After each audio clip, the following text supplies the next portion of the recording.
Hey rollers, you've probably heard that Jiu Jitsu was designed to help smaller people defeat larger opponents. However, here's a question for you. What happens when a larger opponent also learns to use the techniques? We are in serious trouble. This is Smitty Witt, a 145-pound athlete who would like to win the absolute division at this tournament. Unfortunately for him, there are a couple of obstacles in front of him. Large obstacles. This first guy totally reminds me of Chuck the Iceman Liddell. He weighs 260 pounds, he's got that rockin' hairstyle, and he's ready to rumble. Chuck should have no trouble against Smitty, who he outweighs by 125 pounds.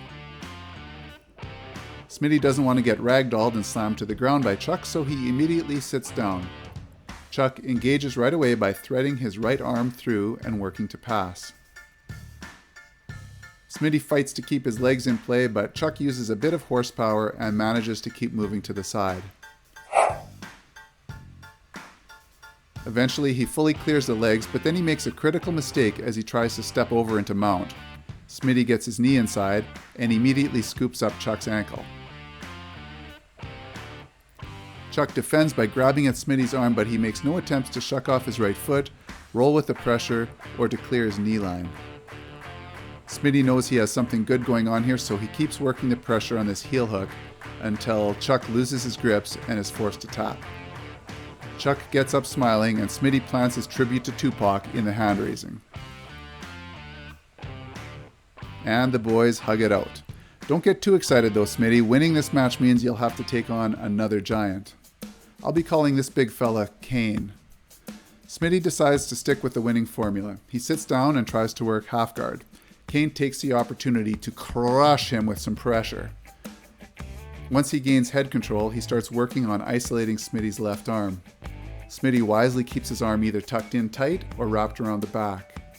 He also continues to test Kane's base with a lockdown grip on his legs. Watch the beauty of this next move. Smitty baits full mount by dropping his left leg and then hits a perfectly timed bridge to knock Kane to his side. While Smitty takes a minute to catch his breath, let's all take a minute to appreciate the size difference between these two men. It must feel good to take a break from carrying Kane's weight.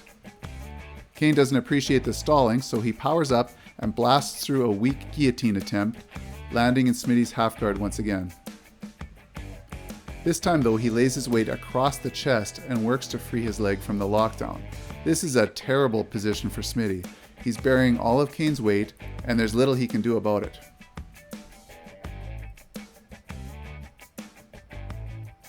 He decides to give up the position and allow Kane to circle to side control. Kane does an excellent job at riding out top control, and Smitty does well to keep moving and to get to his side where he can breathe much easier.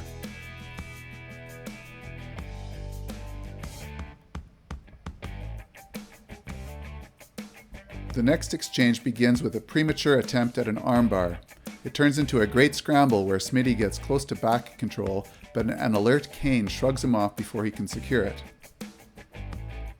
Kane settles back into Smitty's nightmare. By that I mean side control. Smitty works back to half guard and slides into another lockdown. He uses the same setup as he used earlier. He baits mount and uses a momentum and a powerful bridge to get out of a bad situation. This time, Kane reverses quickly and it goes to the feet.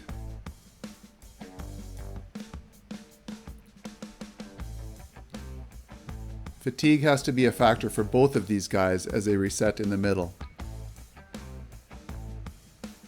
With just a few seconds left in regulation time, Smitty sits down and Kane forces him to turtle with some quick pressure.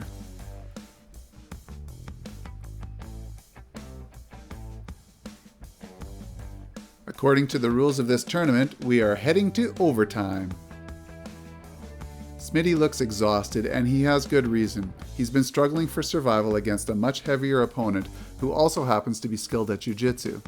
Keep in mind that these matches likely took place after they competed in several other matches. Let's see how overtime plays out.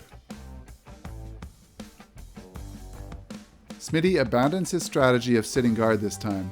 It hasn't worked well for him with this opponent.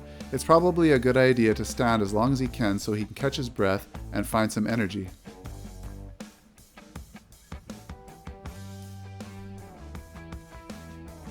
Kane has some skills on his feet too. He uses fake arm drags to set up his giant meat hook collar ties, and he's using his low left arm to discourage single leg attempts. He shows an interest in wrapping up Smitty's neck, but things are getting pretty slick at this point, so it's hard to lock it up. Smitty's attempts to shoot forward allow Kane to sprawl out and use that huge frame to push Smitty to the ground.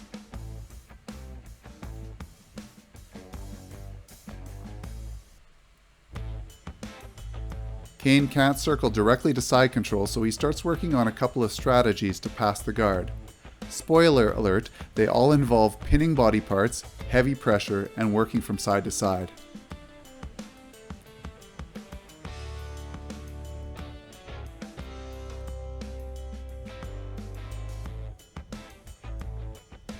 If you're like me, you probably started cheering for Smitty at some point. We can all relate with that exhaustion and frustration that he's feeling. Just when you think that poor Smitty is doomed to be crushed even further, he finds an opportunity to attack a heel hook or maybe a straight ankle lock. This isn't Kane's first rodeo though. He closes the distance so that Smitty can't extend, applies steady top pressure, and waits for a chance to kick his leg free. Time is ticking away, and they find themselves in a stalemate. Neither one of them wants to take any crazy chances.